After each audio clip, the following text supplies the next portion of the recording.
நம்மளுக்கோ திருமணமாகி எத்தனை வருட காலம் ஆகிவிட்டது? 12 ஆண்டு காலம். 12 வருடம் ஆகிவிட்டது. உண்மைதான்.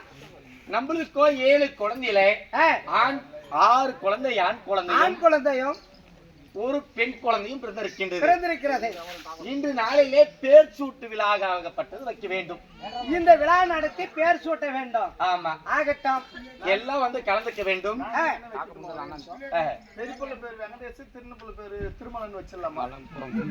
கண்ணே தம்பி,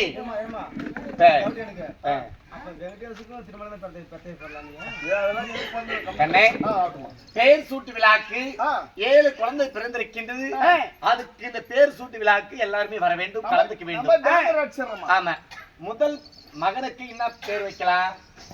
தனசேகரன் என்று பெயர் சூட்ட வேண்டும். இரண்டாவது குழந்தைக்கு ஞானசேகரன் என்று பெயர் சூட்ட வேண்டும். மூணாவது மகனுக்கு குணசேகரன் என்று பெயர் சூட்ட வேண்டும். நாலாவது குழந்தைக்கு சத்தியசீலன் என்று கூற வேண்டும். அஞ்சாவது குழந்தைக்கு என் பேரே பையி, காசி மன்னன் வச்சுது. அப்படியா? ஆமா. ஆறாவது குழந்தைக்கு தெரியாம கேக்குறேன்.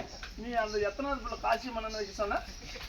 5வது பிள்ளையை வைக்க சொன்ன. 5வது பிள்ளை அப்படின்னு கூப்பிட்டவங்க ஆம்படி வருவானா இல்ல புள்ள? ஏன் என் பெயரை சூட்ட சொல்கிறேன்? எதுக்காக? என்னுடைய பெயர் ராசியான பெயர்.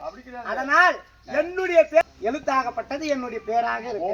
முதல் எழுத்திலே உன்னுடைய பேர் வர வேண்டும். அப்படி இருந்தாலும் பெண் குழந்தைக்கு அப்படி இருந்தாலும் பேர் சூட்டு விழாகப்பட்டது முடிந்து விட்டது. அப்படி இருந்தாலும் சாமி, நீங்களோ திருமணமாகி 12 வருட காலம் ஆகிவிட்டது.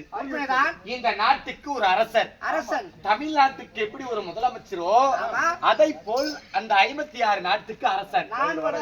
வீடோ வீட்டிலே இருந்து விட்டேன். திருமணம் முடிந்ததிலிருந்து ஆமா நாட்டையே மந்திரி இடத்திலே ஒப்படைத்து விட்டு நாட்டையே பார்த்துக் கொள்ள வேண்டும்.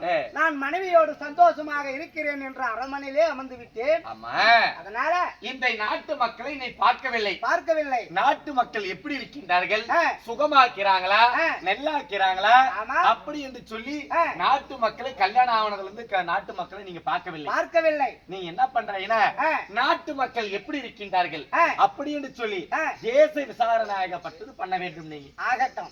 நான் எங்க இருக்க வேண்டும்? அரண்மனையிலே இருக்க வேண்டும். அப்படியா? குழந்தைகளை பார்த்து பத்திரமாக இரு.